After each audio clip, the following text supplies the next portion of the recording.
About discussing creative nonfiction, where is the line? What makes it fiction or nonfiction?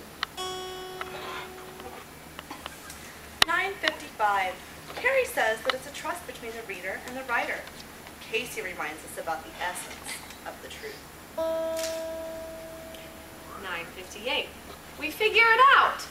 Sort of. 9:59. 1 hour of writing. We all head off in different directions to write. We meet back at 11.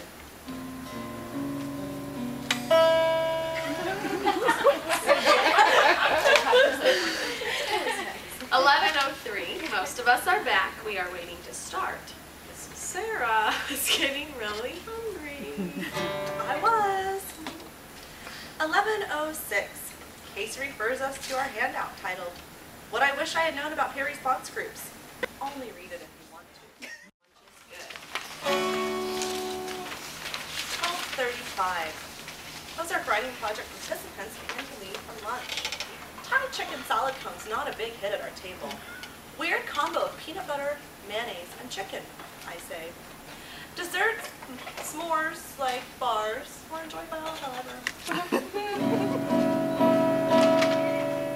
12:55. We meet with our reading response groups. Casey hands out our directions, and we have 10 minutes to write and 5 minutes to share as we work on paragraphs about what makes a good writing teacher.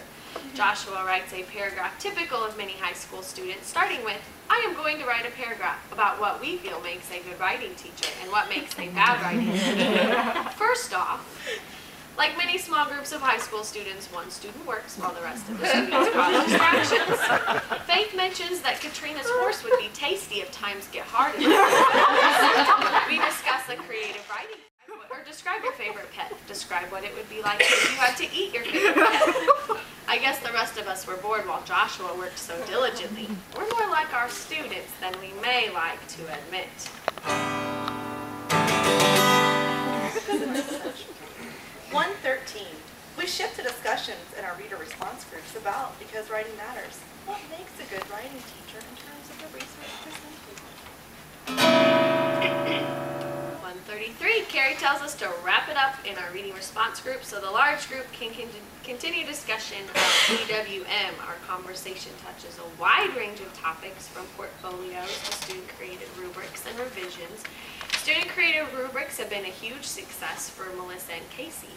Debbie asked the others about assignment paper links. She chooses not to assign specific links. Many of the others agree. 1:57. Debbie asks Larry threatens to pontificate. As we head to the lab, participants are instructed to respond to writers outside of the OWP in an attempt to increase our response to our post. Larry mentions the benefits of the anonymity. I have a really hard time saying that word. Of the e-anthology.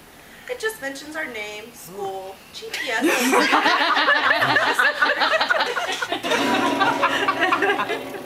2:45. Class dismissed after working on the e-anthology. Casey tells us about the tray for turning in papers if we would like written feedback.